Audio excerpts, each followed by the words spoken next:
confiance, Monsieur le Président, que je requiers qu'il vous plaise, déclarer Madame Antonia Tamolé, procureure de la République près le tribunal de première instance de Mata-Utu, installée officiellement dans ses fonctions. Un moment solennel lorsque le premier président de la Cour d'appel de Nouméa procède à l'installation de Madame Tamolé dans ses fonctions. Désormais, son statut de procureur de la République est pleinement reconnu par la loi. Dans ses réquisitions, la magistrate a prononcé un discours de remerciement, mais surtout un message d'unité devant les instances du territoire.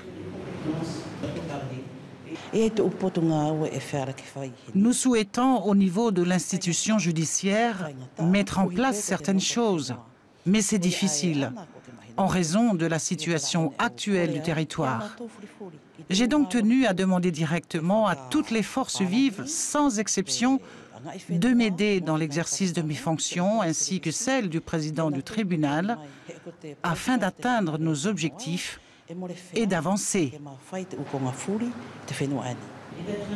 Madame Antonia Tamolé appartient désormais au corps des magistrats professionnels. Elle devra reprendre les dossiers de Wallis et Futuna à l'exemple de certains homicides qui relèvent du pénal, comme nous l'explique son supérieur hiérarchique. On parle des dossiers pour lesquels une décision a déjà été rendue, des dossiers dans lesquels la Cour d'appel a annulé certains actes qui devaient être annulés dans ces dossiers-là. Ces dossiers-là, ils vont revenir ici au tribunal de Mata-Utu et on va les repartir à zéro. Des homicides, par exemple, des homicides. Par exemple, un dossier dans lequel une personne a été tuée, ce n'est pas un dossier qu'on va laisser tomber, forcément. L'installation de la procureure de la République s'est tenue en l'absence du président du tribunal de Mata-Utu pour des raisons de santé, d'où la présence aujourd'hui d'un autre magistrat professionnel de la Cour d'appel de Nouméa. Nous savons que M. Durafour, qui malheureusement a été victime d'un accident, ne reviendra pas prendre ses fonctions, que vraisemblablement il sera nommé sur normalement un autre poste en métropole.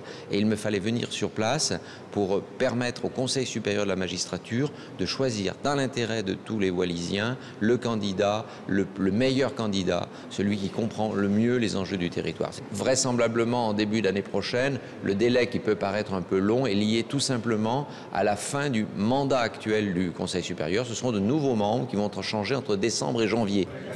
En attendant la nomination d'un nouveau président du tribunal de Mata-Utu, la procureure s'attelle déjà aux nombreux dossiers du territoire.